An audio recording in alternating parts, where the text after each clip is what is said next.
Thanks for staying with us. So today's paper review is very interesting because our president wants us to hear him and hear him. You must read the letter. Fact, he has written a letter on almost all the front pages of the papers. So we have read it, Mr. President, and we will talk about it. But first, we'll start with The Nation. Letter to Nigerians at Democracy Day season by Muhammadu Buhari, President of the Federal Republic of Nigeria. Sir. PDP panel okays Wike as Atiku's running mate. Ekiti, Tinubu, Adamu, Akonde, 14 other governors solicit votes for APC candidate. Killings, Ikorodu talks tough. Okay, what are we starting with? So the National Advisory Committee of the PDP had a marathon meeting yesterday. They had initially set up an ad hoc panel so that they can find a suitable running mate for the flag bearer of the party. And finally, the ad hoc panel recommended Nyesom Wike, Governor of Rivers State. And they said it was a voice vote, and out of 20, he pulled 16 votes. And so they had to drop Ifeanyi Okowa of Delta State, Udom Emmanuel Akwa Ibom, Ifeanyi Ugwuanyi Enugu. 3 of them were dropped for Nyesom Wike. They also mentioned that earlier the Atiku had already asked Wike to step in and play the role of be his vice. And then he said he needed time to carry out some consultations. Interesting. And right now they have voted and he's pulled it. So I want to say congratulations to them. Let's see how this goes. All right, so let me just take a few excerpts from our president's letter. For those of you that want to read the letter, please, all over the front pages, you can have your feel. Let me just speak a few things. He was speaking further to his broadcast to us on Democracy Day, highlighting the fact that in the importance of making June 12 Democracy Day to be celebrated. He highlighted a few things they've done concerning the armed forces, how they've equipped them, how they're using some of the best technologies to help to fight this bandits and kidnappings that we experience. He talked about the work he's done in infrastructure. He's talked about the work done in agriculture. He talked about the schools. Federal government successfully carried out comprehensive revision. So many things they've done in cybersecurity, women empowerment, empowered some caterers, in oil and gas. And he said he's committed to providing an enabling environment for free and fair, credible electoral system, which I was really more concerned about. So he's committing that next year, 2023 elections will be free and fair and credible. And said a lot of things. I think it's just to have a reference point. So Nigerians, when you say Buhari's government did not do anything, you have a letter now, not just a speech that you give me with that like inaudible. And then you have a written speech that tells you exactly what he has done. Of what I like his emphasis. Still like action, so back it up. Let's talk about Ekiti State, because everything shut down in Ekiti State yesterday. 14 governors, the presidential candidate of APC, Asiwaju Bola Ahmed Tinubu, who actually was representing the president. He was there representing the president, the party chairman, Abdullahi Adamu. These 14 governors from Ondo, Lagos, Kaduna, Osun, Kebbi, Jigawa, all of them showed up to canvass and get votes for the current candidates, Biodun Oyebanji. Let me now read what Asiwaju Bola Ahmed Tinubu said. He said, democracy is full of twists and turns, that when you lose some, don't have to be, it's okay to be aggrieved. People quarrel, but we don't need to burn down the house because we are having issues. We must mend fences. He said it is time to vote for Emilokon of Ekiti, Biodun Oyebanji. The Emilokon now has become, I just had to emphasize. Emilokon. Yes. Aside from that, the highlight of the day was when Governor Fayemi was trying to introduce Governor Dapo Abiodun. He said, Eleyi Dapo Abiodun. And he was really, really excited. Okay, these people, watch out, song. They've turned us to comedy. It's all good. Okay, any other story? Let's move on now to Punch. Muslim ticket. Can others warn parties as Buhari meets governors? PDP names Atiku's VP on Thursday. Ondo blames economy as health workers lament unpaid salaries. 31 policemen dismissed, others sanctioned. Over 14,976 complaints. Government abduct 2 in Ogun Church, 14 Castina Bayoso residents. Diesel price may hit 1,500 naira per litre. 75% filling stations are closed, says marketers. FG, 10 states plan 2,000 megawatts off-grid power. Dollar rises by 21%. Forex shortage persists after party primaries. And Owo massacre, Southwest governors to rejig security. Lawmakers demand attackers' arrest. Okay? So Punch is loaded. Very. I'll quickly start with the police complaint unit. So the police complaint response unit that was set up in 2015 says they've received over 14,976 complaints totally. And that, out of that amount, 258 officers have been punished, 31 policemen have been dismissed, 8 others are presently undergoing orderly room trial. And that, they recounted that in 2021 alone, about 1,244 complaints were reported. I just wanted to highlight this story quickly because if I take a breakdown of past states, highest was Lagos. Rivers had the highest record of demanding money for bail and all of that. But there's a unit. The purpose of taking the story is that there's a unit that is working within the police to respond to every of the abuses that you have suffered within the police unit. Nigerians usually just want someone to do the needful for them, but write a petition. You can do it yourself without a lawyer, and if you need guide, take a lawyer's help. But send a report to that unit and wait. Don't just complain on social media. You will see results. So they lay off police officers, they punish police officers, they try police officers, and they recover monies. In this report, they also mentioned the amount that was so far recovered and has been given back to Nigerians. 55.6 million naira were recovered and given back to their owners between 2015 and 2021 alone. Awesome. So there's hope. Let's please do the right things. So let me take diesel prices, something that seemed to be not so hopeful situation. The conversation is that diesel prices might hit 1,500 naira per litre. Hey. And this is also inclusive of the fact that 75% of filling stations across the countries have shut down because they don't have access to funds and diesel. The national president of the Natural Oil and Gas Suppliers Association told journalists in Abuja, his name is Bennett Corey, that he's going to have to appeal to the government to sort of increase the price of petrol. He said he knows that Nigerians won't want to hear this, but everything is being imported and there's a lot of pressure on dollars. And for them to access dollars, they might need to reduce the pressure from the subsidy so that we have a bit more funds available for diesel to be purchased. Because we remember, because diesel is 100% deregulated, the prices are left to market forces and it will continue to go high. Right now, it's not even available as much as possible. So whether they decide to do this or not, we have not been told, but this is their own suggestion. Currently, it is selling for 850 per litre in the places where you see. And it might go to 1.5. Let me just add this one as good news, or hopefully, raising hope news. So the Minister for Power, Aliyu Abubakar, announced on Tuesday that they're looking to produce 2,000 megawatts of grid electricity through solar energy sources in some states, about 10 states within the country currently. They're saying that the two hydropower production that we have, which is Kainji and Jeba, are presently producing 130 megawatts compared to the 1,300 megawatts that they were originally meant to produce. So this one maybe will give us hope. If we can even have power within some of these states, maybe this diesel announcement will have power for over a week. Sure. Wow. Yeah. Listen, let's go on a quick break. When we come back, we continue with the review. Stay with us. We'll be right back.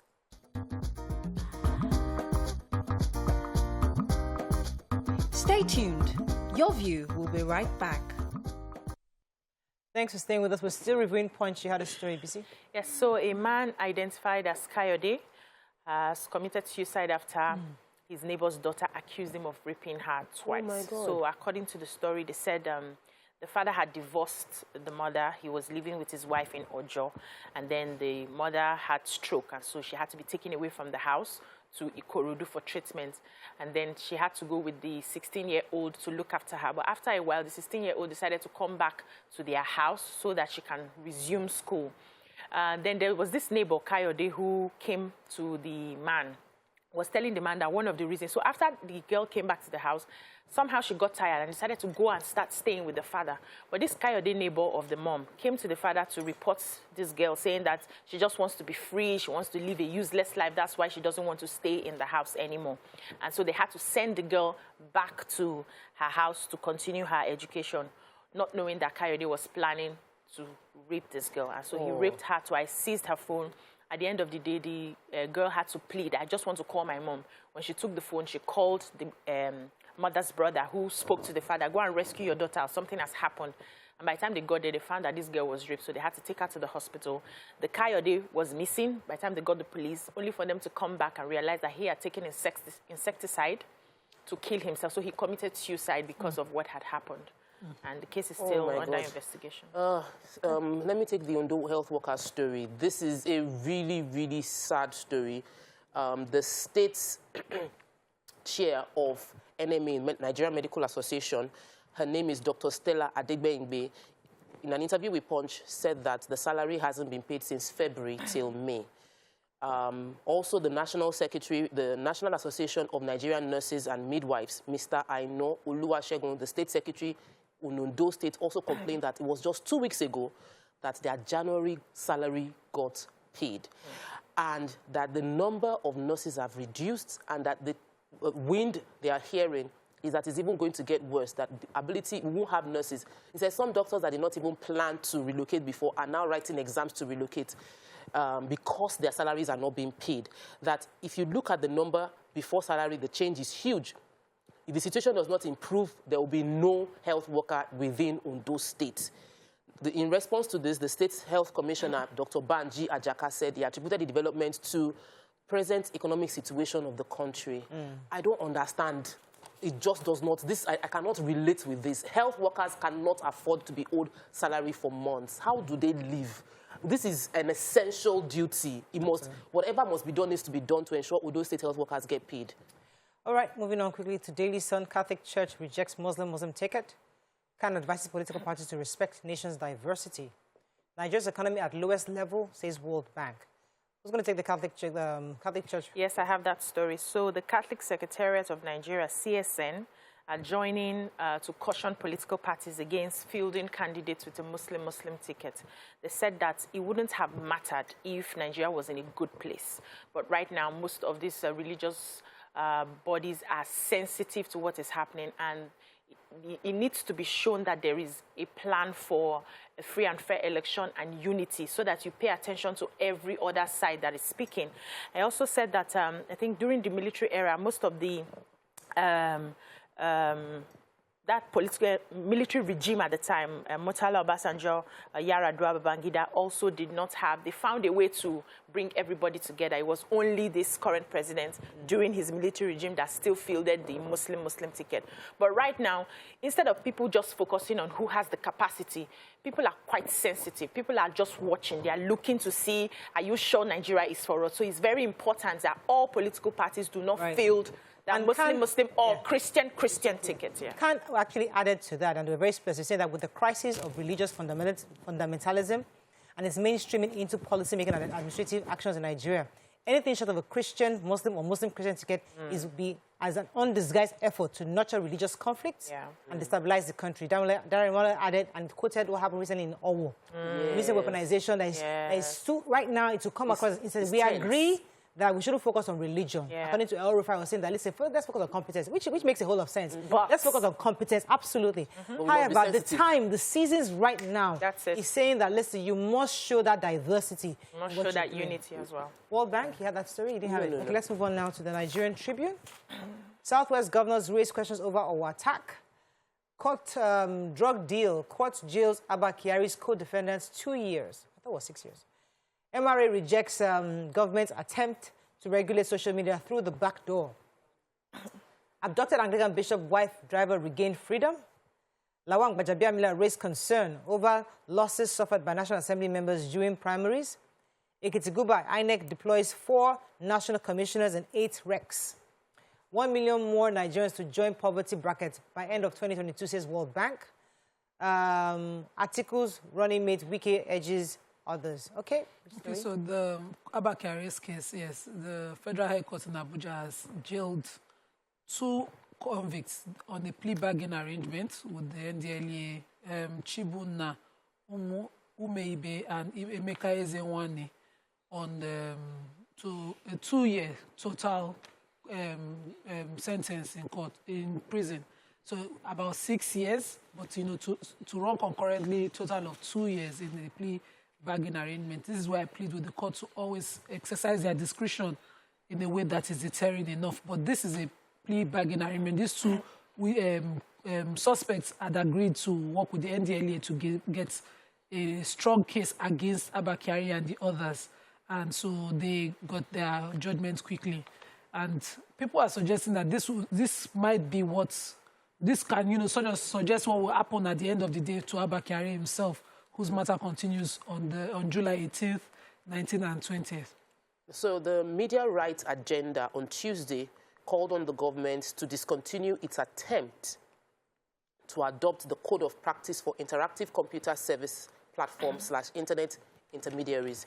So the MRA, which is the media rights agenda, is accusing the government of using the back door to gag social media, said that they are doing what they should have allowed the legislatures to do, and it's a backdoor attempt. So the National Information Technology Development Agency, the head of corporate affairs and external relations, did a press release saying everybody should go and read this code of conduct and get people's inputs. But upon reading it, they found out that it is still a way of penalizing creating criminal activities from an agency, which is not the job of an agency, but the job of the lawmakers. So they said it is curious that the government has chosen to use an administrative document to surreptitiously create criminal offenses, as the document states unequivocally that any form of or internet intermediary responsible for violating its provision within that code of conduct will be prosecuted and there will be conviction.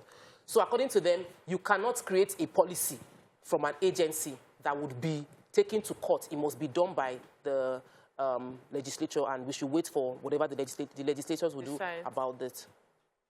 Okay, any other? Yes, so yeah, the World Bank has projected that the prevailing economic crisis is likely to push an additional 1 million Nigerians into poverty by the end of 2022, in addition to the 6 million Nigerians that were already predicated to fall into poverty. They said this is as a result of the rise in food prices, and they had put this news in their letter, the World Bank Nigeria Development Updates, which they highlighted that one of the reasons we still have these issues is, aside from the food prices, we also have the global oil prices.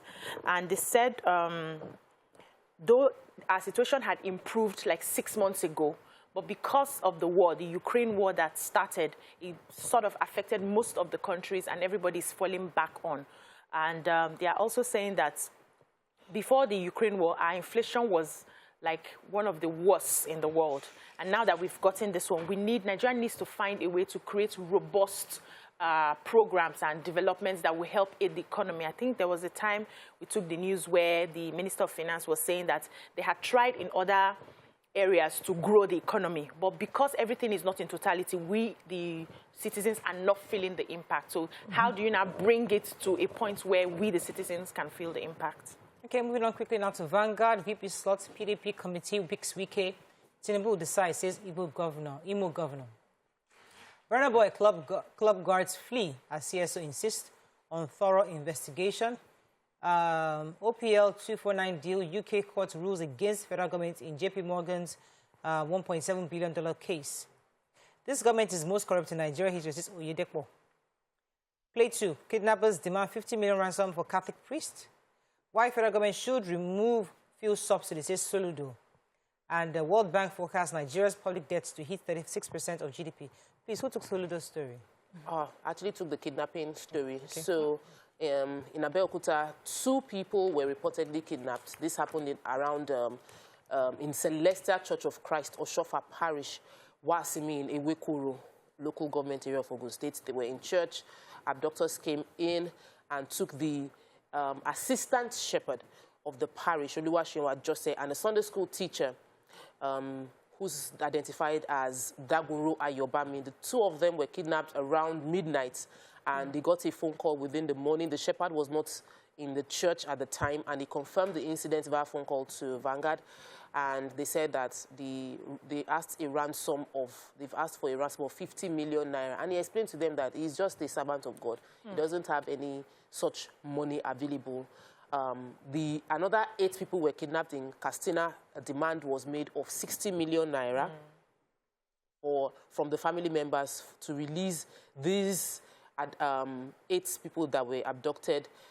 The police confirmed that particular report as well as the police confirmed the Ogun State report. It seems like we've turned, kidnapping is now a serious Let me just quickly add business. another one too that happened in Sokoto. About 29 wedding guests on Saturday were kidnapped, and now they have reached out to them saying that they should pay 5 million naira each for these 29 people. That's amounting to 145 million ransom that they are demanding. This is just a sad story. Quickly on Burna Boy, you know what happened. All of us know what happened already. But the reports coming from the club says that police officers have started frequenting that club because they know the owner of the club. They come in the name of investigations. Over 10 of them came yesterday alone, according to the report. They come in every day expecting something to come out of this. And the CSO, Executive Director of Cadre Advocacy Center, Evan Ufeli, is saying that please, let them not use Nigerian factor to sweep this under the carpet. The proper investigation has to be done, whether it was Burna Boy who instructed these police officers to do this, because people were shot and people are in the hospital. In this report, the pictures of the survivors of this attack were shown in the report. They are at the Naba Medical Hospital in Victoria Island, and they carried that. But the frequenting of police officers under the guise of investigations constantly at the police station, even though arrest has been made, is not, All right, welcome. we have to wrap up on front page review. I was going to take Professor Solude's comments, but he's against subsidy. Yes, he is. Yes. All right, that's all we can take on front page review. When we come back, we'll go on to the hot topic of the day. Stay with us. We'll be right back.